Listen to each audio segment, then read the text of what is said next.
He smiled across the boardroom table, knowing he'd stolen months of my work and my future bonus. But I had one clause he didn't read. That thought replayed in my head like a loop as I sat frozen, gripping my coffee mug tighter than I should have. My name was Mara Vance, 32, and I had poured everything into a $190 million merger deal for the past year, meticulously analyzing numbers, coordinating teams, and building relationships that could make or break the company. Every spreadsheet, every line of negotiation, every sleepless night had been mine. And yet here was Grant Leland, my VP, flashing that smug, I'm untouchable smile, claiming credit as if I'd been invisible all along. I trusted him. I really did. Grant had charm for days, a way of making everyone in the office feel like part of his inner circle, even as he quietly edged them out of the spotlight. I had never doubted his intentions, until the boardroom email hit my inbox. My name wasn't there. Every slide, every draft I'd spent months perfecting, suddenly presented as if I'd been a supporting actor in my own production. We wanted one clear name, he said casually later, as if erasing my efforts was a minor inconvenience. I wanted to scream, to throw something across the room, but I stayed silent, the betrayal burning hotter than any anger I'd ever known. That night, the office was empty, and the hum of fluorescent lights was the only companion to my thoughts. I scrolled through every document, every contract line, retracing every step I'd taken, searching for something, anything I could hold on to. And then it hit me, the clause. Months ago, I had slipped in a continuity and contribution clause, a little legal safety net I'd added on a hunch. I had never imagined I'd actually need it, certainly not against someone I called a mentor. But now, staring at the text in the quiet of the office, my chest lifted slightly with hope. Grant had been too confident, too greedy, and he hadn't noticed it. A plan began to form, quiet and deliberate. I wouldn't confront him with anger. I wouldn't let him see me crack. No, this was going to be a game of patience, of strategy, and ultimately of justice. He thought he had me cornered, but he hadn't read the fine print. And sometimes that's all the difference between being powerless and being unstoppable. I spent weeks perfecting every detail of the merger, triple-checking figures, polishing presentations, and coordinating with teams across time zones. This wasn't just another deal. It was my chance to step into the senior director role I had worked for relentlessly. I thought Grant was genuinely impressed, that we were a team moving toward the same goal. When the board meeting came, I felt a surge of pride presenting the strategy. Grant nodded along, praising his team's efforts, his voice smooth and confident. At first, I didn't notice the subtle tweaks, slides reworded, bullet points shifted, phrasing slightly altered to imply his leadership. I told myself it was harmless, that he was just trying to shine in front of the board. Ego, I reasoned. But as the final documents circulated, my stomach dropped. Every reference to my months of work had been erased. The meticulous outlines, the careful negotiations, even the hours of late nights, all credited to him. My name was nowhere. I sat frozen, watching colleagues nod and congratulate him, unaware of what had really happened. It hit me in waves. The betrayal wasn't just professional, it was personal. He had taken my labor, my strategy, and my momentum, and presented it as his own, leaving me sidelined at the moment I deserved recognition most. I forced myself to stay calm, masking the shock and frustration behind polite nods while my mind raced for a way forward. This wasn't just about a title anymore. It was about reclaiming what had always been mine. The notification pinged in my inbox, and I opened it without thinking. The subject line screamed success, but as I read, my chest tightened. Every mention of the merger, every note of accomplishment, was stamped with Grant's name alone. My contributions, the countless hours, the strategic insights, they had vanished as if I'd never existed. Grant appeared behind me a few minutes later, his smirk almost casual. The execs wanted one clear name, he said, voice light like delivering weather news. Don't worry, I'll make it up with the next project. I blinked, stunned, words lodged somewhere in my throat. I wanted to argue, to scream, to shake him, but nothing came out. Alone later that night, the office felt colder than usual, fluorescent lights casting long shadows across the empty desks. I pulled up every contract, every email chain, and began scrolling. Page after page, line after line, I retraced every step, every edit, every timestamp. Frustration and disbelief tangled with determination. Somewhere in these documents, there had to be a thread, a detail, something he had overlooked. Hours passed, the world outside fading to black. And then, buried in the fine print of one clause, my eyes caught it. A small line I had inserted months earlier, precise and deliberate. Grant had missed it completely. A spark of hope flickered, quiet but insistent. For the first time that night, a plan began to form. The betrayal had stung, yes, but the opportunity it created whispered a promise. He hadn't anticipated me fighting back. As I stared at the clause on the screen, a mix of relief and quiet triumph washed over me.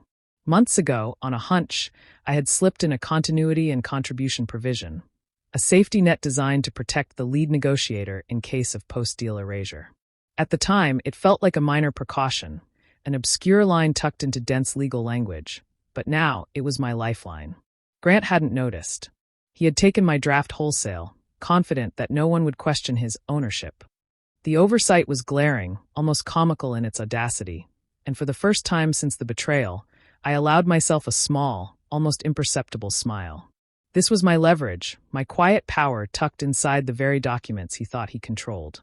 I leaned back in my chair, the hum of the office around me fading into a steady rhythm that matched the pulse of possibility. Proof of authorship was key. I would need every timestamp, every saved version, every subtle mark that tied the work unmistakably to me. It was meticulous, painstaking work, but it was also mine, and that mattered. Through the exhaustion and lingering sting of deceit, a sense of calm clarity settled in. No dramatic confrontation, no fiery confrontation in the boardroom, just strategy, patience, and precision. The betrayal had stung, but now I had the tools to turn it into advantage. My tears had dried, replaced by the cool focus of someone who knew the rules and intended to win by them. For the first time since the merger announcement, I felt a flicker of satisfaction. Grant thought he had me trapped, but he had overlooked the one detail that mattered most. I had prepared for this. And now, quietly, methodically, I began charting the path to reclaiming what was rightfully mine. The clause was more than words on paper. It was the seed of my reckoning, and I would make sure it grew into something he could never undo. Grant's office door closed behind me with a soft click, and he leaned casually against the desk, the picture of concern. "You've seemed distant lately," he said, voice syrupy, eyes calculating. His smile didn't reach his eyes. "Remember, loyalty means survival here." The words hung in the air, thinly veiled threats masquerading as guidance. Over the next days, subtle shifts made themselves known. HR called me in for meetings I hadn't requested, asking about my stress management, and hinting at instability. Rumors threaded through the office, small and insidious, as colleagues who once collaborated readily now offered only polite distance. Every nod of agreement or hesitant glance felt like another layer of isolation, and I could see the strands of doubt weaving around my reputation. Yet, beneath the quiet tension, I wasn't frozen by fear. I was methodical. While Grant imagined me crumbling under scrutiny, I spent hours gathering evidence. Version histories, timestamps, early email drafts, every digital breadcrumb meticulously archived. Each file, each record, was a small arrow in my quiver, proof that the work belonged to me and that the theft had left him exposed. I watched him maneuver, thinking he had the upper hand, oblivious to the trap slowly closing. Every time he flaunted his control, I noted it silently, cataloged it like pieces in a puzzle. The gaslighting, the manipulation, the office whispers, they were all part of his overconfidence. And overconfidence, I knew, was dangerous when the other side was quietly, patiently readying their strike. By the end of the week, I had a complete dossier, a silent arsenal of irrefutable evidence. Grant believed his threats and subtle bullying had shaken me, but in reality, they had only sharpened my focus. Each attempt to intimidate strengthened my resolve, and I began to see the contours of the strategy that would reclaim everything he had tried to steal. I reached out to Elliot Kane, an attorney I'd worked with on a minor acquisition months earlier, explaining the situation in precise detail. He listened, eyebrows raised, then leaned back and let out a low chuckle. "This actually works in your favor," he said, scanning the clause I had highlighted. The irony wasn't lost on either of us. Grant's confidence and carelessness had created a perfect opening. We mapped out the approach carefully. Timing was everything. If I triggered the clause too early, it could alert him or raise questions prematurely. Instead, we would let him process the payout, letting his claim appear uncontested. Once the funds were in motion, invoking the provision would make his misappropriation undeniable. Every move needed to appear seamless, invisible, effortless, like a shadow stretching over a boardroom he thought he controlled. Meanwhile, I maintained a facade of cooperation. Polite emails, measured nods in meetings, and carefully chosen words masked the storm of strategy behind my calm exterior. No one suspected the quiet collection of proofs, the careful documentation, the subtle chess moves laid across digital files and signed drafts. Every version history, every email trail, every contract timestamp was cataloged and ready. Elliot's grin during our last review was contagious. He understood exactly what I had envisioned. A trap so precise that Grant's own arrogance would ensure his downfall. I let the office chatter continue, let HR's probing questions flow past, keeping my expressions neutral, my voice steady. Patience had become a weapon and secrecy its armor. By the end of the week, the plan felt tangible, real, and unstoppable. The quiet counterattack wasn't about confrontation or noise. It was about leverage, control, and letting the evidence speak at the perfect moment. Grant thought he had already won. But in the silence of methodical preparation, I held the advantage, and it was only a matter of time before the game turned decisively in my favor. The ballroom glittered with chandeliers, the hum of conversation blending with clinking glasses and soft music. I stood near the back, observing every detail, every gesture. Grant approached the podium with practiced ease, his confidence filling the room as he introduced himself as the architect of the merger. Heads nodded, smiles flashed, and I felt the familiar pang of injustice, tempered by the calm determination I had nurtured in secret. He raised his glass, speaking of teamwork and dedication, singling me out as an analyst whose support had been invaluable. Applause rippled through the crowd.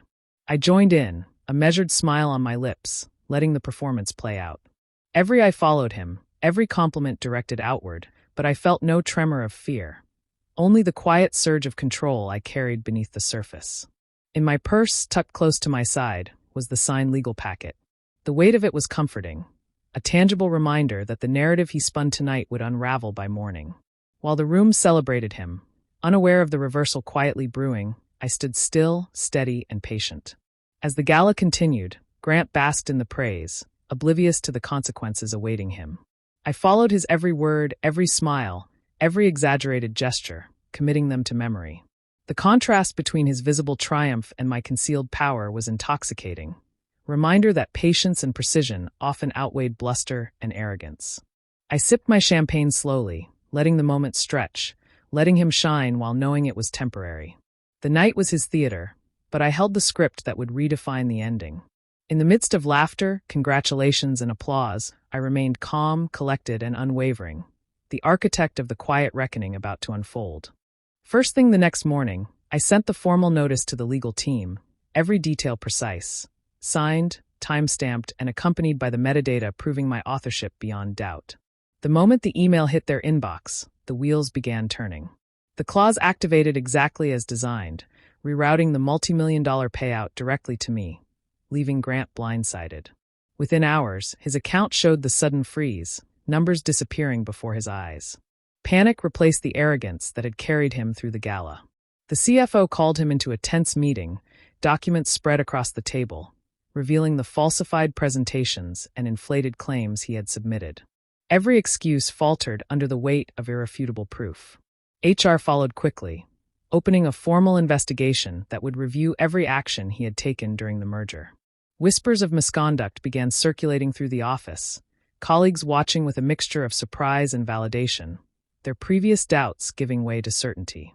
By mid-afternoon, the final blow arrived. Grant's badge refused access, denying him entry to the floors he had once ruled with charm and manipulation. His posture stiffened, the confidence that had once radiated from him evaporating under the undeniable consequences of his own overreach. Meanwhile, I watched from a distance, calm and composed. There was no gloating, no need for confrontation. The system, the clause, and the meticulous preparation I had carried out had done the work for me. The checkmate was complete, quiet yet absolute, leaving Grant powerless in a way he had never anticipated, and finally restoring the balance that had been stolen from me. By the end of the week, Grant was officially removed from the company, his career unraveling under the weight of documented misconduct and legal exposure.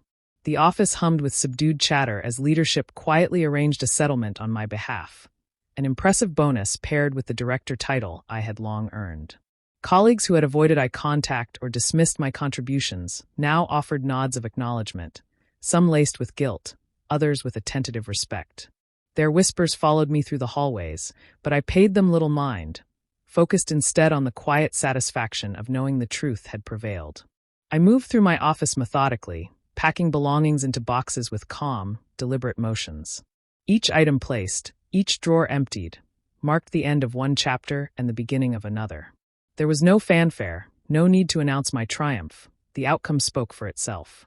Though relief softened the tension in my shoulders, I felt the lingering weight of everything lost along the way. The ordeal had tested my patience, my resolve, and my trust. Innocence had been sacrificed, but justice, long delayed, had finally arrived. Sitting back for a brief moment, I allowed myself a steadying breath. The environment that had once confined me, undermined me, and questioned my abilities now acknowledged my worth in ways that words alone could not convey. I didn't celebrate with champagne or applause. The victory was internal, quiet, and undeniable. As I carried the final box out of the office, I felt the gravity of the experience settle. The cost had been steep, the path difficult, but the outcome was mine. Every calculated move, every patient step, every hidden proof had led to this point. For the first time in months, I walked free from the shadow of manipulation, with justice secured firmly in hand, ready to step into a role defined by merit rather than deceit. I stepped out of the building, the crisp air brushing against my face, and felt the weight of months of tension lift slightly with each step. The settlement had been processed, the records amended, and the consequences for Grant fully in motion. The sense of closure was quiet but profound. Sitting in my car, I let the engine hum softly as my thoughts returned to that smirk he'd worn, so confident in his assumed victory. The memory no longer brought anger. It was a reminder of the patience, strategy, and vigilance that had brought me here. Eliot's words lingered, precise and measured. Sometimes you don't fight fire with fire. You let the flames find their own fuel. They echoed in my mind, a mantra for the way the entire ordeal had unfolded.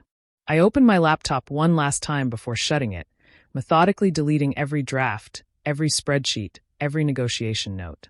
The digital traces of battles fought and won vanished, leaving only the final, decisive line in my memo: continuity secured.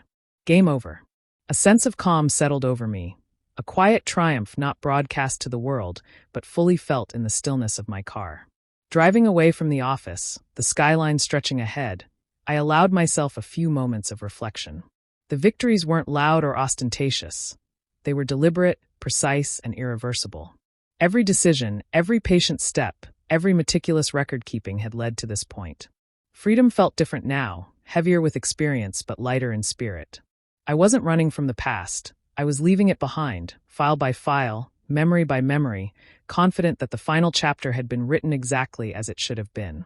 The game had ended, the board cleared, and the score settled. In that quiet certainty, I finally exhaled, knowing the outcome had been earned on my terms, and no one could take it away. Do you think I handled Grant the right way, or should I have confronted him differently? I'm genuinely curious what you'd do in my shoes. Drop your thoughts in the comments, and don't forget to subscribe for more updates.